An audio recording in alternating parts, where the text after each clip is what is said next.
గుమగుమల వంటలే వంటలే తెరకొట్టే కారం రంగు రుచి ఆచి కారం పొడి. వాతావరణ మార్పులతో ఉష్ణోగ్రతలు పెరిగిపోతున్నాయి.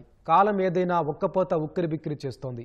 ఇంట్లోనూ ఇదే పరిస్థితి ఉంటే మనసుకు ప్రశాంతత ఉండదు. దీనికి విరుగుడు మొక్కలే అని భావించారు ఆ దంపతులు. ఒక్కో మొక్కను పెంచుకుంటూ ఇంటిని నందనవనంలా మార్చేశారు. రకరకాల పూలు, కూరగాయలు, పండ్ల మొక్కలతో నివాసం పచ్చదనం పరుచుకుంది. చల్లటి గాలితో బృందావనాన్ని తలపిస్తూ అటువైపుగా వెళ్లే వారిని రారమ్మని ఆహ్వానిస్తోంది.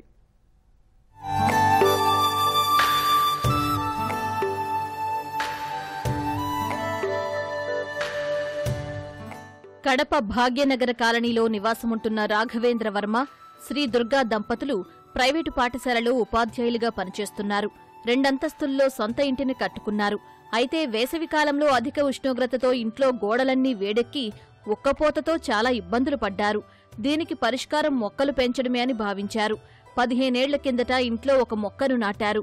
ఆ రోజు నుంచి నేటి వరకు మొక్కలు పెంచుతూ వస్తున్నారు. 2.5 సెంట్ల స్థలంలో నిర్మించిన ఇంటిపైనే మొక్కలను పెంచుతున్నారు. ప్రహారీ గోడ నుంచి మెట్లపై, తలుపులకు 2 వైపులా టెర్రస్ పైన మొక్కలను పెంచుతున్నారు. ఇల్లంతా పచ్చని పందిరి అల్లుకున్న తీగజాతి మొక్కలు ఇంట్లోకి వచ్చేవారికి చల్లని గాలితో స్వాగతం పలుకుతాయి.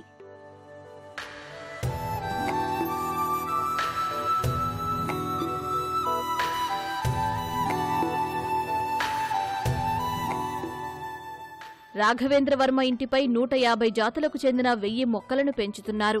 అందులో పూలు, కూరగాయలు, పండ్ల మొక్కలు ఉన్నాయి. అంతేకాదు సువాసన వెదజల్లే night queen, gardenia, rosemary, lemon grass, rakhi flower, సంపంగి వంటి మొక్కలు కనువిందు చేస్తున్నాయి. అరుదైన మొక్కలను కడియం నర్సరీ నుంచి తెప్పించుకుంటామని రాఘవేంద్ర వర్మ చెబుతున్నారు.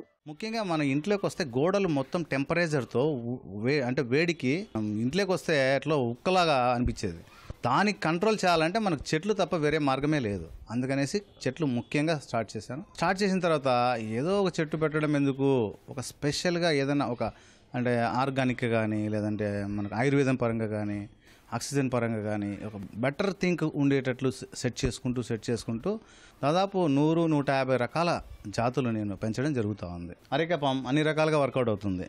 అది ఎవరైనా పెంచుకోవచ్చు, ఫ్రెష్ ఎయిర్ ఇస్తుంది. తర్వాత ఇండోర్ ప్లాంట్స్ సెమీ షేడ్లో వచ్చేటివి, అలా ఫెర్ను, తర్వాత ఫిలోడెండ్రోను, తర్వాత జీజీ ప్లాంటు, ఇలా ఆక్సిజన్, తర్వాత శాన్స్వేరియా, ఆక్సిజన్ ప్యూరిఫైర్స్ కూడా ఉన్నాయి మన దగ్గర. అలాంటివి పెంచుకుంటే ప్రతి ఒక్కరికి ఆక్సిజన్ బాగుంటుంది, అందరూ బాగుంటారు.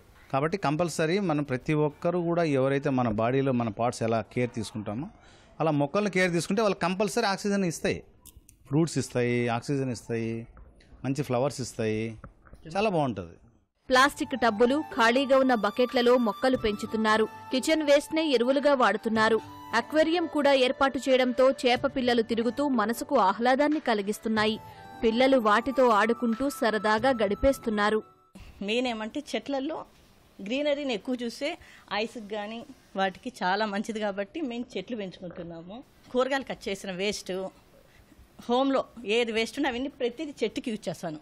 దేవుడికి పెట్టిన పూలు కానీ బాక్సులు వేసి పెట్టేస్తాను. 3 మంత్స్కి అది ఎరువులు అవుతుంది. అవంతా చెట్లకు వేస్తూ ఉంటాను. మన ఇంట్లో లోటస్ కానీ పార్క్ వ్యూలా ఉండాలని మెయిన్ పిల్లల కోసమని ఫిషెస్ అలా వేస్తూ ఫిషెస్తో వాళ్ళు బాగా ఆడుకుంటూ, అలానే మనకి అంతకుముందు ఇంకా లవ్ బోట్స్ అవన్నీ ఉండేవి.